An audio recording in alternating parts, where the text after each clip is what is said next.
2001, was a day that had long been looked forward to both by the Yanomami and the missionaries, since our old village flooded and we lost everything back in '96. But today, no one was more excited about it than veteran missionaries Joe and Millie Dawson. It was hard to hold back the tears as old Spear told how Christ had saved him from a life of bondage to the demons.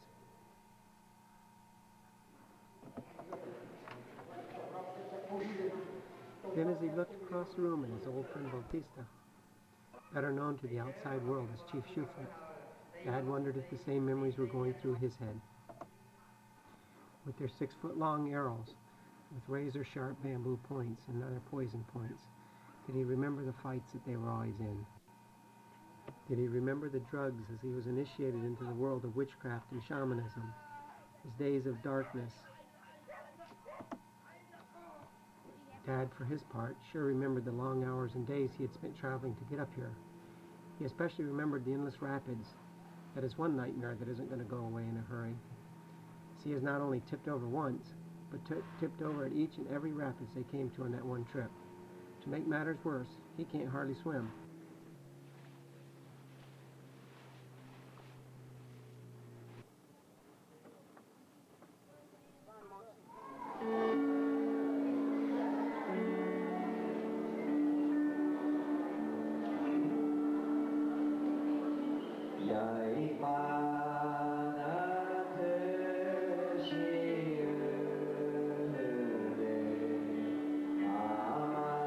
As Gary led them in another song, he silently prayed, thanking the Lord for his children and grandchildren. Years ago, when someone had asked him why he had so many kids, he had jokingly replied, "Well, no one else will come and help me work with these people. I'm just going to raise my own help." 8 of his 10 children were back working with the Yanomami today, and his 2 youngest were very involved with the work, albeit from long distance. So yes, he had to say God had truly blessed him.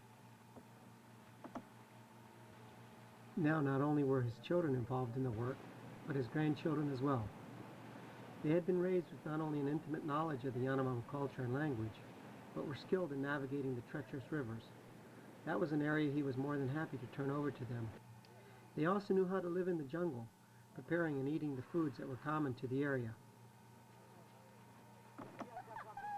Hey, you know that old saying about a watch pot not boiling? Well, it is true, and the length of time needed to make this coffee pot perk is in direct proportion to how cold and miserable you are.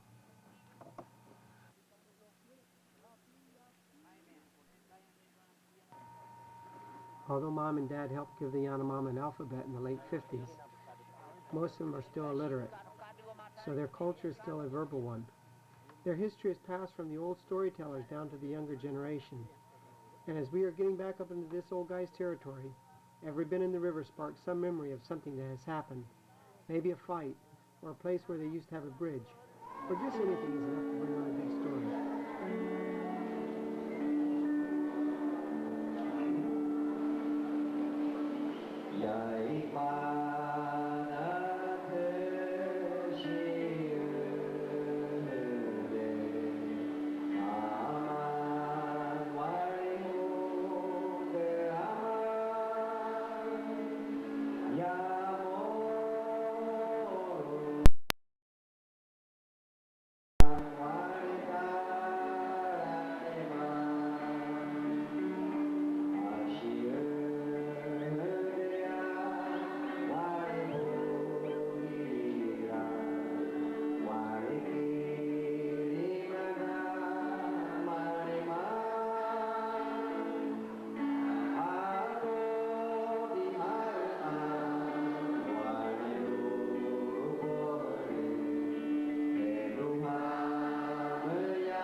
their village, we are greeted exuberantly. Culture demands we be fed.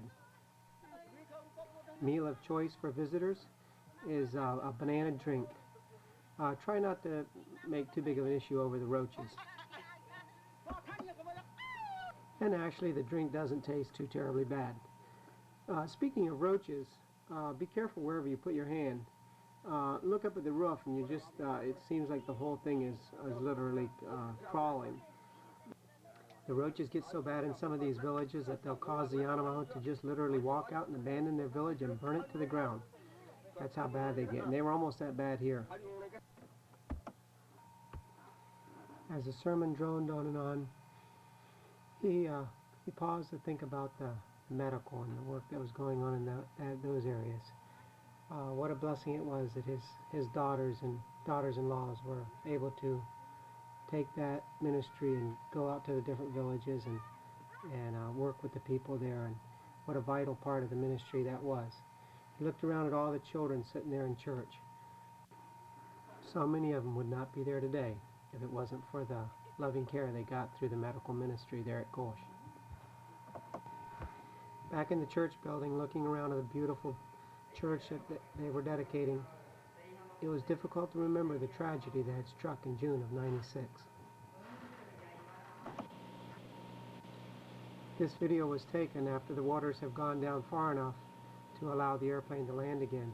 You see a lot of roofs up, but when you get down on ground level, you notice that there's no walls there. Now hang on tight, the strip's still very muddy, and we're still getting a lot of rain, but the pilot ought to be able to put it down safely.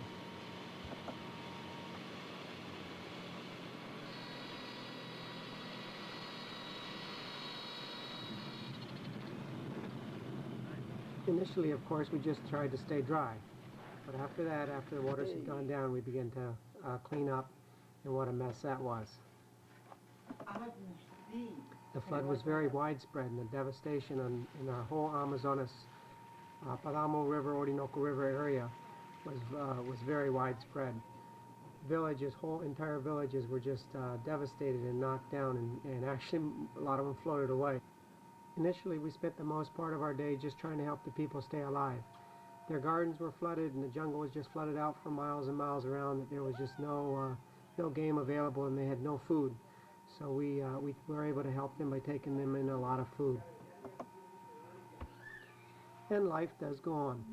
In spite of the fact that our building had no walls and the gnats were terrible, we continued meeting for church and our men's class every day.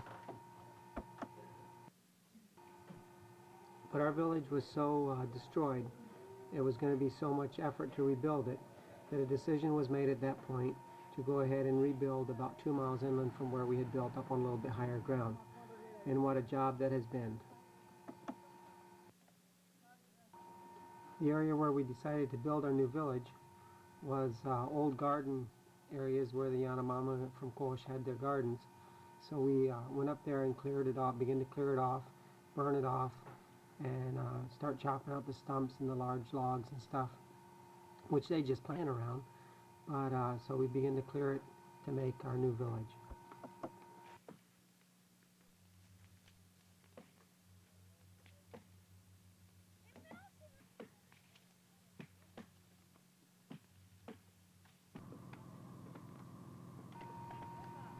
These huge logs lying everywhere up there gave us a good source of lumber for our sawmill, so that we could begin to start sawing the necessary lumber for pouring foundations, for roof trusses, just for whatever. And this mill has been such a tremendous blessing in our rebuilding efforts.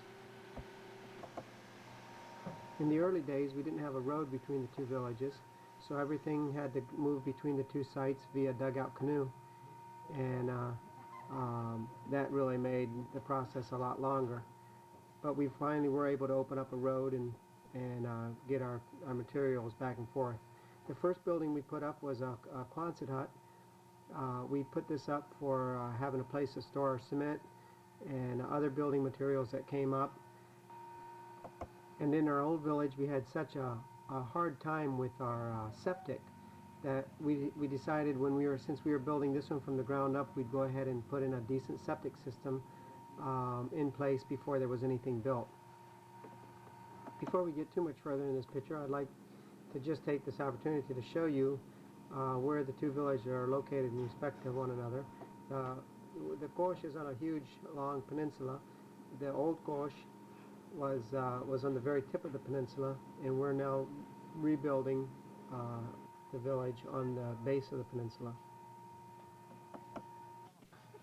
It seemed like after the flood we had some weather pattern shifts, because the first 2 years after the flood we just did not have any kind of a dry season at all. So all our sand for building, pouring foundations and floors and such, we had to get out of a big sand bank across the river from the old village. And again, that had to be transported by dugout canoe. We had different groups going at the same time. While some were getting sand, others began pressing out these dirt blocks that were going to be needed for the houses, and others began pouring the foundations.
Slowly our new village began to rise out of the jungle.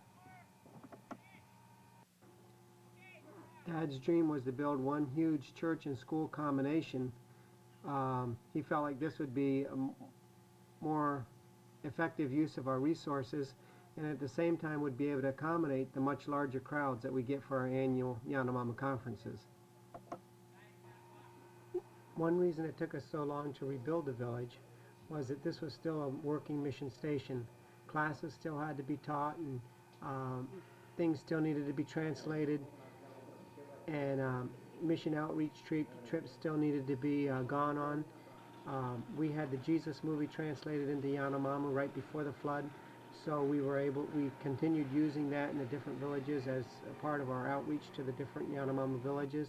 So there was just an awful lot going on during this time that we were trying to rebuild. Dad and Mom came to Venezuela in 1953, 48 years ago, and God has blessed so much. Seems like it was just yesterday.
Well, here's a plane that's going to take you home. We certainly hope you all have enjoyed your visit with us as much as we've enjoyed our visit with you. And remember, come again sometime. We'd love to see you all again down here. And just so you get an idea of what the village does look like now, we've asked the pilot to go ahead and swing you over the new village so you can get an idea of what progress has been made. So happy flying.